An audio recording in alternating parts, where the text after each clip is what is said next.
Po, është e vërtet që Kosova është bukur mbrapa, kisha mujtë me thonë që është vendi i fundit në procesin e integrimeve evropiane dhe nuk ka arritur që të ndërmarrë një sër të reformave që nevojiten për adresimin apo avancimin në procesin e integrimit evropian. Vendet e tjera të rajonit, shumica prej tyre kanë hapur kapituj dhe i kanë negociu dhe kanë mbyll një sër të kapitujve. Për shembull Shqipëria i ka hapur të gjithë kapitujt, por ende nuk ka arritur që të mbyll ndonjë kapitull, ndërsa Mali Zi deri më tani ka mbyll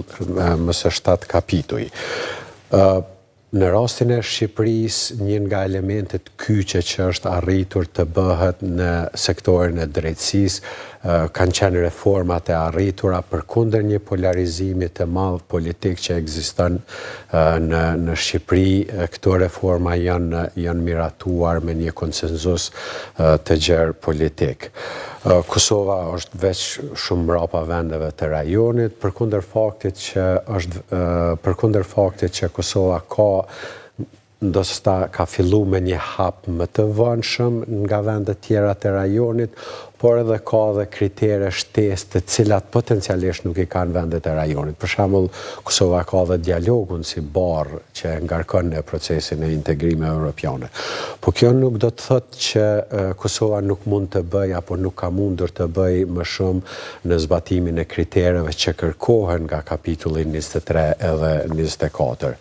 Një mësim shumë i rëndësishëm nga Maqedonia, pavarësisht ngecjeve që kanë qenë në rastin e Maqedonisë, është edhe një koordinim ndërinstitucional dhe një ta quaj ashtu një koordinim mes institucioneve të ekzekutivit dhe institucioneve të pavara, si që janë gjyqësori dhe sistemi prokurorial në Maqedoni. Do thotë ka pasur një koordinim në mes këtyre institucioneve. Ndërsa në rastin e Kosovës nuk ka ekzistuar ky koordinim në procesin e politik bërjes. Shpesh herë qeveria ka qenë ngarkuese e gjyqësorit me politikat që i ka avancu në emrin apo në petkun e reforma. Për shembull, ne në kuadër të IKD-s kemi monitoru në vitet e fundit, kemi pas një rritje të madhe të numrit të landëve që janë referuar në sistemin gjyqësor për shkak të mos respektimit të kontratës kolektive, ku 10 mijëra landë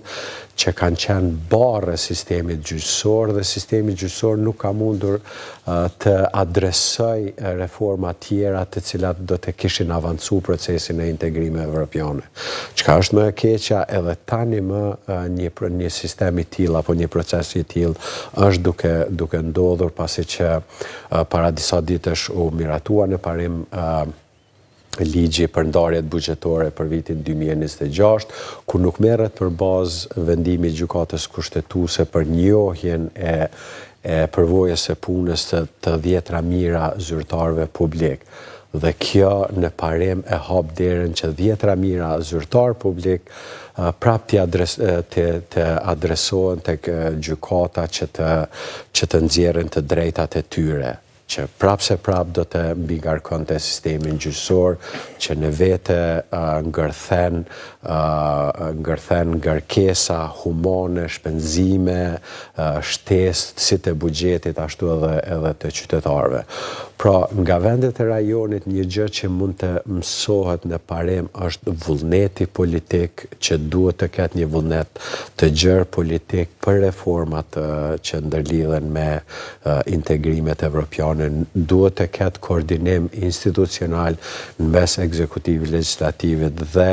institucioneve të pavara, siç është gjyqësori, në mënyrë që të avancohen politikat që e avancojnë procesin e integrimeve evropiane. Pastaj, për politika specifike, ato janë çështje që Kosova mund të përfitoj substancialisht nga vendet e rajonit, me theks të veçantë nga Shqipëria, në adresimin e politikave dhe kritereve specifike që avancojnë procesin e integrimit evropiane. Faleminderit për këtë fillim, zoti Marmullakaj. Kryetar, kisha dashur me vazhdu me juve. Raporti i Komisionit Evropian vazhdimisht thekson nevojën për me rrit efikasitetin e gjyqësorit dhe me u ul numri i lëndëve të prapandetura. Në këtë drejtim, Këshilli Gjyqësor i Kosovës a ka kriju mekanizma të përshtatshëm adekuat që e mundsojnë evidentimin e këtyre rasteve dhe po ashtu a ka indikator që janë të qartë që dëshmojnë progresin në këtë drejtim? Në fakt, Këshilli Gjyqësor, në këtë rast gjyqësori në vazhdimsi ka bërë përpjekje të tilla, duke nxjerrë strategji ndryshme që profilizojnë edhe çështjet respektivisht lanë të caktuara të cilat gjyqtarët duhet t'i trajtojnë me prioritet pikërisht për të mundsuar në një formë ose tjetër të zvogëlohet numri i landëve të vjetra. Sfundi është miratu përsëri strategjia që ka qenë deri në fund të vitit 2025, është miratu prapë me disa landë shtesë që krijojnë edhe disa prioritete tjera, respektivisht prioritete shtesë për gjyqtarët në mënyrë që t'i qasën dhe drejtësia të vjen sa më shpejt në vendin e duhur. Megjithatë, u përmend edhe paraprakisht nga parafolsi që një çështje që ka cungu ose ka pamundsuar ndoshta edhe rezultatet për të arritur objektivat në raport me numrin e landëve të vjetra ka qenë pikërisht numri i madh i rasteve që kanë ardhur në gjykatat themelore respektive. Kjo për shkak të rasteve në veçanti nga kontratat kolektive që ka bën një mbingarkesë shumë të madhe të sistemit drejtësisë dhe që ndoshta ka pamundsuar pastaj që në mënyrë adekuate të trajtohen landet e vjetra. Kjo për faktin se ju jeni ndjeni që prioritet ligjor në këtë rast të kanë kontestet e punës. Megjithatë, vlerësoj që në aspekt të efikasitetit përkundër këtyre faktorëve që kanë mbingarkuar sistemin, ju e dini që raporti i efikasitetit në një formë ose tjetër është një simose edhe standardet që vijnë nga CPEJ dhe në këtë kontekst gjyqësori në këtë vit, pra në vitin 2025, llogarit si realisht një vit të suksesshëm, ka fshi vetë mënyrës së matjes ka fshi këtyre standardeve. Ju e dini që mënyra e matjes në këto standarde përkon me numrin e landëve të ardhura brenda një vitit dhe përfundimit tyre, dhe në këtë kontekst gjyqësori vitin 2025 e shes si të suksesshëm për faktin se ka arritë një normë mbi 100% përkundër problemeve respektivisht mbi ngarkesës që nuk do duhen ndoshta me qenë situata reale. Megjithatë, sfidat tilla mbeten edhe në vitin 2026